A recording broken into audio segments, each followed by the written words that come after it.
こんにちは、ロック204チャンネルです。今回は、Python の GUI アプリケーション開発を効率化するツール、ページを使い、グラフの表示とスクロール、そして、複数画面の操作という2つのテーマについて、具体的なプログラムを紹介していきます。まず前半は、フレームを用いたグラフの表示方法です。こちらがページで作成した GUI 画面のレイアウトです。画面には、ボタン1、T-Scale1 というスライドバー、そしてグラフを描画するための領域として、フレーム1を配置しました。このボタン1を押すとフレーム1の中にグラフが表示され、T-Scale1 を操作することでグラフを左右にスクロールさせるという仕組みを作っていきます。ページを使って GUI をデザインすると、こちらのファイル群が自動的に生成されます。スクロールグラフ .tcl はページのプロジェクトファイルです。そして、私たちが主に編集していくのが2つの Python ファイル。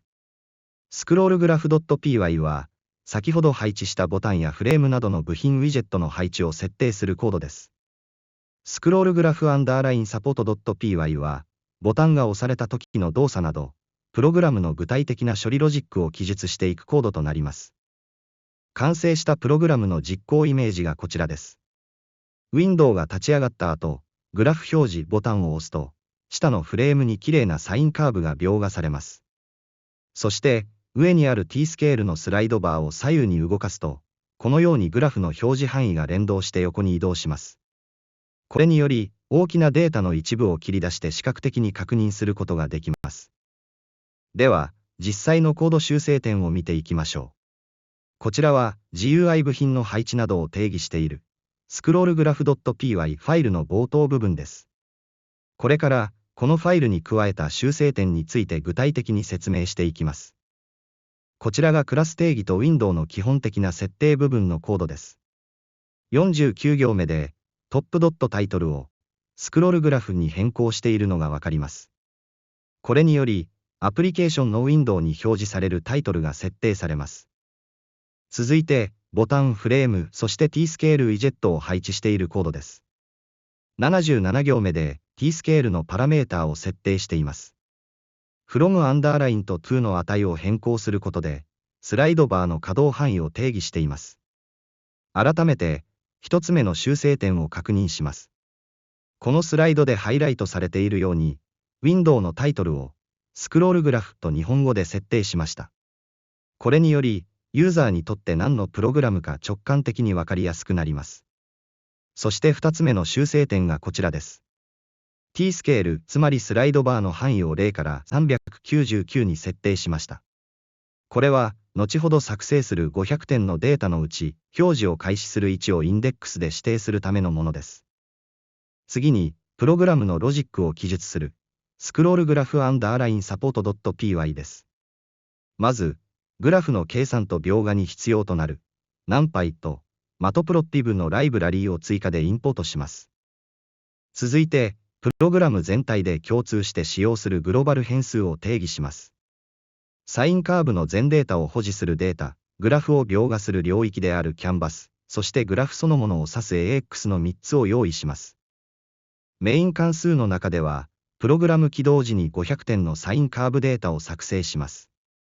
そして、グラフ表示ボタンが押された時と、スライドバーが操作された時に、それぞれどの関数を呼び出すかを割り当てています。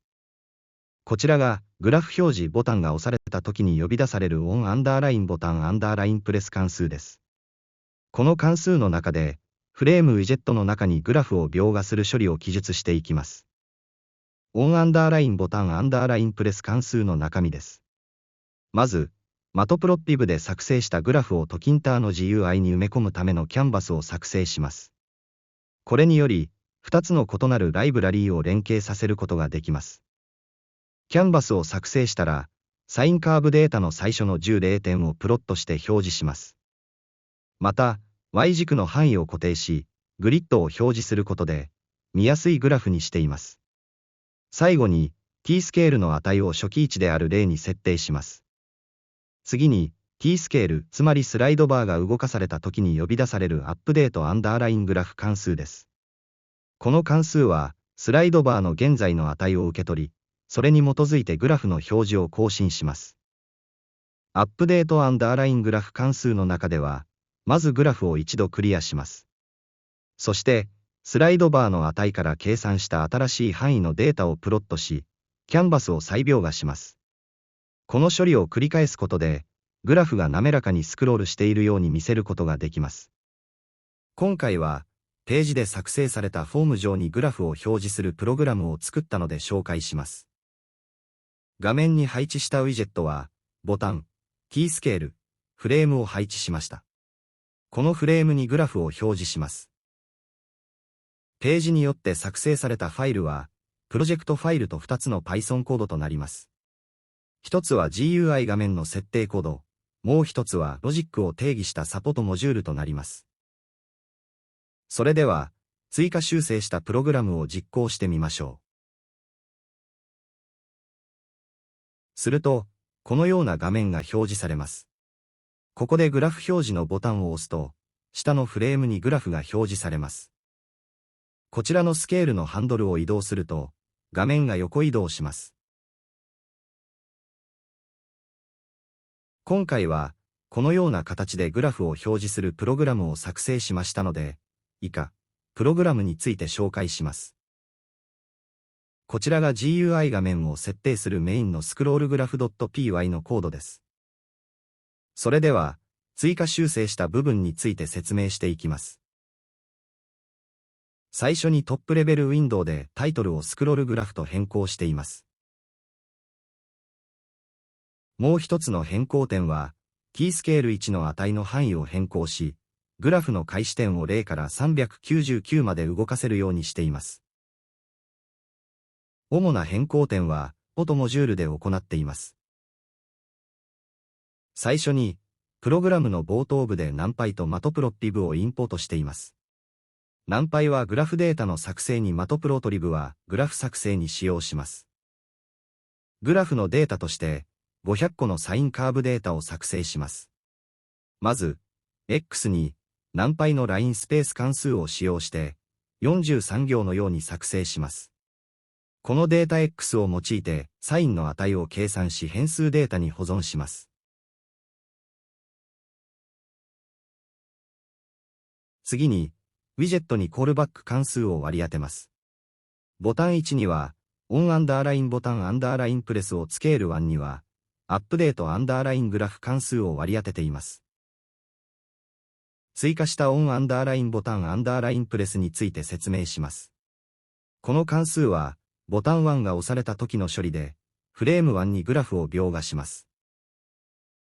デバッグモードの時は、こちらのメッセージをコンソールに表示します。次に、グローバル変数としてキャンバス、AX、アンダーライン W1 データを有効とします。次は、キャンバスがまだ作成されていない場合は、if 文の下に書いていきます。まずはグラフの描画領域、fig と、グラフそのもの、AX を作成します。add アンダーラインサプロット、111の111は、キャンバスを縦1分割、横1分割し、その1番目の領域を使うという意味になります。結果として、キャンバス全体に一つだけグラフが作成されます。続けて、フレーム1に Matplotlib のキャンパスを読み込む処理を行います。こちらで Matplotlib のグラフオブジェクト、fig を、トキンターのGUI に埋め込める特殊なウィジェットに変換します。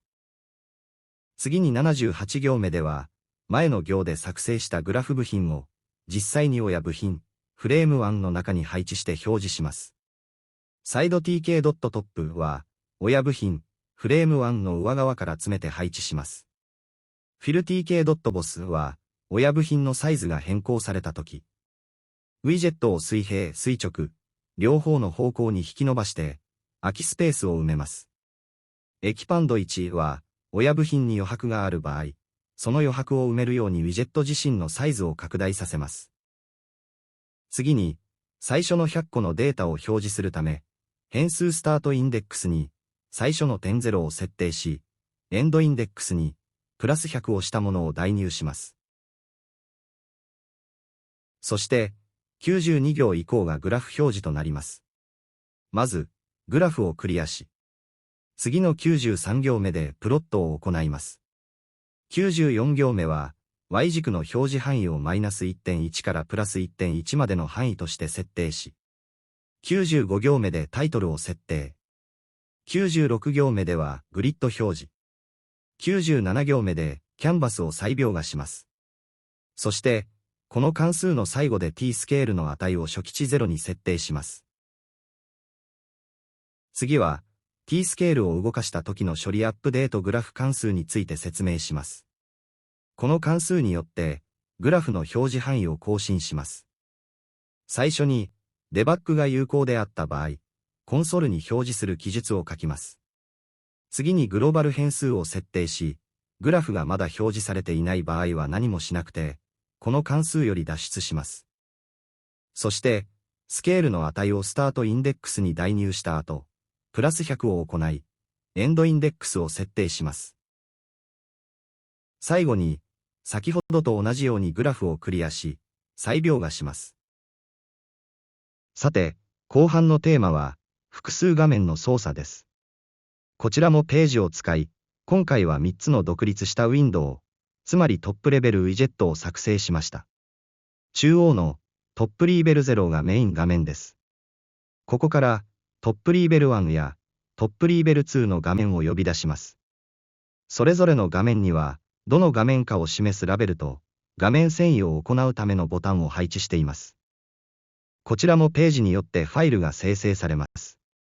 GUI 部品の配置情報が書かれたメインファイルが、トップリーベル .py。そして、画面遷移のロジックを記述していくのが、トップリーベル&アラインサポート .py です。プログラムの実行フローは、こちらの図のようになります。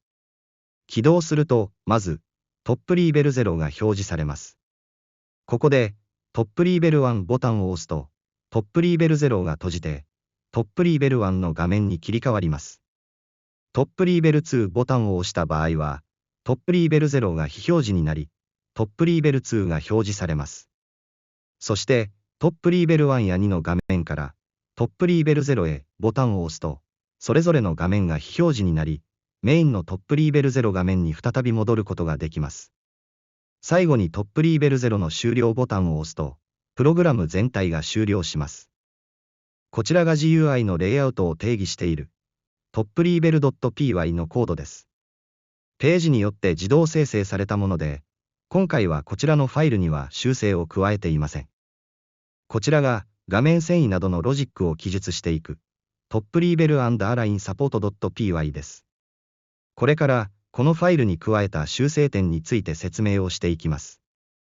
まずメイン関数です。ここでメインとなるウィンドウを作成し、ウィンドウのかけるボタンが押された時にプログラムが終了するように設定しています。そして、ページでデザインしたトップリーベル1クラスを呼び出して、メインウィンドウに GUI 部品を描画します。続いて、トップリーベル1とトップリーベル2のウィンドウも作成します。重要なのは、作成した直後に withdraw メソッドを呼び出して、非表示にしている点です。これにより、プログラム起動時にはメインウィンドウだけが表示されるようになります。メイン関数の最後で、各ボタンがクリックされたときに、どの関数を実行するかをコンフィガーメソッドで割り当てています。例えば、メイン画面のボタン1が押されればオープンアンダーライントップリーベル1関数が呼ばれます。こちらは、メイン画面からトップリーベル1やトップリーベル2を開くための関数です。withdraw メソッドで現在のウィンドウを非表示にし、deconify メソッドで非表示にされていた目的のウィンドウを再表示しています。逆に、こちらはトップリーベル1やトップリーベル2からメイン画面に戻るための関数です。先ほどとは逆に、現在のウィンドウを withdraw で非表示にし、メインウィンドウを deconify で表示させています。最後に、こちらがアプリケーションを終了するための destroy アンダーラインウィンドウ関数です。ルート .destroy を呼び出すことで、GUI のメインループを停止させ、プログラムを完全に終了させます。今回は、ページを使用して複数ウィンドウを操作するプログラムを作成しましたので、紹介します。用いるウィジェットは、トップレベルを使用します。ツールボックスよりトップレベルをクリックすると、このように画面が作成されます。ここにボタンなどを配置していきます。今回、作成されたのがメインウィンドウとなるトップレベル0。このボタンを押すと、トップレベル1に移動します。同様にトップレベル2のボタンを押すと、トップレベル2のウィンドウに移動します。また、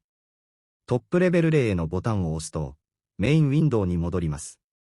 終了ボタンは、プログラム全体を終了します。それでは、プログラムについて紹介していきます。こちらがページによって自動生成されたコードとなります。一つは部品の配置を記述したもの。もう一つは、ロジックを記述するサポートモジュールとなります。